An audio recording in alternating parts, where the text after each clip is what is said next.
আজকে আমরা চলে আসলাম একটি মুরগির ফার্মেতে, যেখানে আপনার ফ্যান নষ্ট হয়ে গেছে 5টা। কিছুদিন যাবৎ পোলট্রি ব্যবহার না করার কারণে ইঁদুরে সবগুলো তার কেটে দিয়েছে, গুড়ি থেকে লুপ থেকে। এগুলো আবার ঠিক করে আমরা ফিটিং দিচ্ছি। এবং এটি হচ্ছে একটি পোলট্রি। আসলে পোলট্রিটা একটি লাভজনক ব্যবসা এবং লসও আছে। যদি চিন্তা করেন খুব লাভ, কিন্তু সেটাও নয়, এটা খুব রিস্কের মাধ্যমে ব্যবসা করতে হয়। প্রত্যেক মাসে দুইবার করে ভ্যাকসিন দিতে হয়। এগুলো ঠান্ডা, ভিটামিন, নানান ধরনের অনেক কিছু।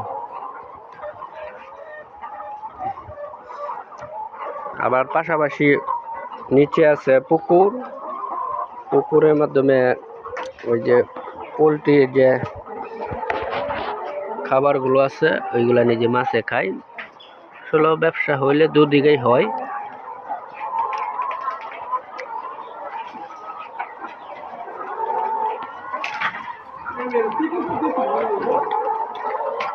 আমরা দিছি না, দিচ্ছে যারা আগে লাগাইছি না এরা, আমরা এটা কানেকশন দিচ্ছি।